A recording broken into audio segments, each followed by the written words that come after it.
কে জানে না সমাজ মানে না। 2.5 বছরের সম্পর্ক, বিশ্বাস আর প্রতিশ্রুতির গল্প। শেষটা হলো ভয়াবহ এক অভিযোগে।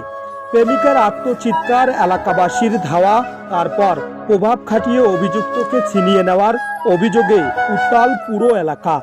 লালমনিরহাটের আদিতমারি উপজেলার মহিজকোচা ইউনিয়নের 12ঘরিয়া এলাকায় ঠিক এমনই এক হৃদয় বিতরক ঘটনার জন্ম হয়েছে। ছেলের নাম মোহাম্মদ নুরনবী হাসান মেহেদি। ও এর সাথে আমার সম্পর্ক 2.5 বছরের সম্পর্ক। ও আমার সাথে বিয়ে করার কথা বলে আমার সাথে প্রতিনিয়ত দেখা করে, আমার সাথে শারীরিক সম্পর্ক করছে। 2 বছর যাওয়ার পর হঠাৎ একদিন আমার এসে বলতেছে যে আমার সাথে দেখা করে আমি ঢাকা চলে যাব, সে শারীরিক সম্পর্ক করবে। পরে আমি বললাম আমার বাসা থেকে ছেলে দেখতে আসছে, আমাকে এখন বিয়ে করো, নয়তো কিছু বলে যাও।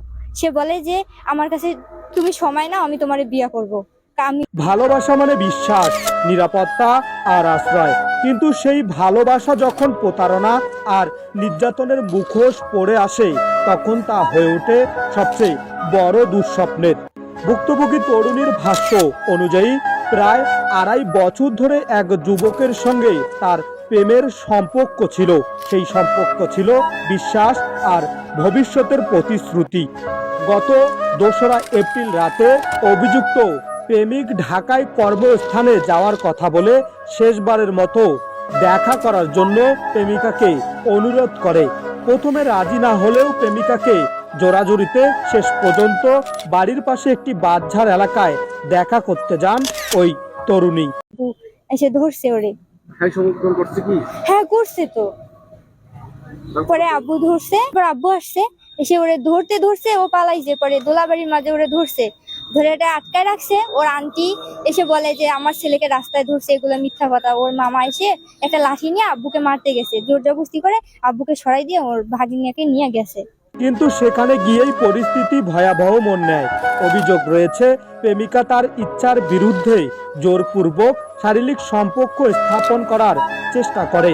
এতে বাধা দিলে এক পর্যায়ে চিৎকার শুরু করেন ভুক্তভোগী।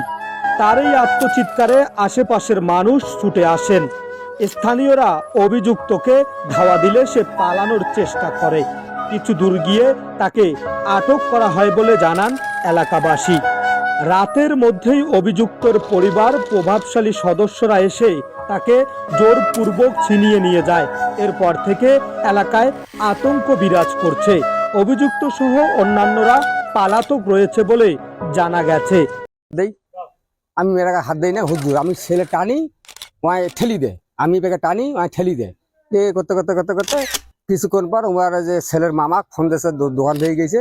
দোকান থেকে যেয়ে আমি বাড়ি থেকে একটা ঠেঙ্গা আনছে, ওই যে একটা গাছের ঠেলা আনছে। ঠেলা নিয়ে শিখিয়েছি, কাছে আমার ভাগিনা কে মারছে রে, ভাগিনা আমার কে মারছে রে, আমার কিন্তু মারিবার আসতেছে।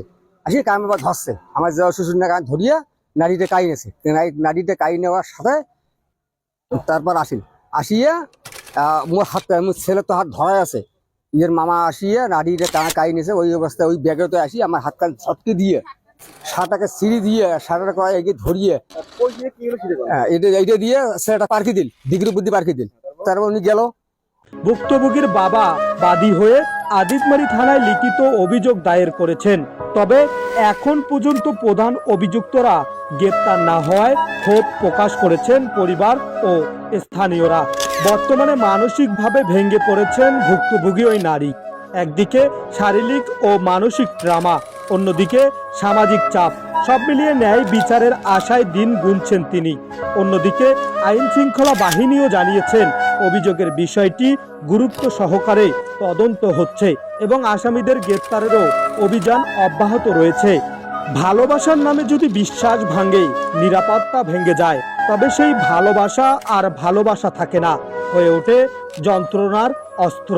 এখন দেখবার বিষয় এই অসহায় মেয়েটির আর্তনাদ কত দূর পৌঁছায় ন্যায় বিচারের দ্বার প্রান্তে।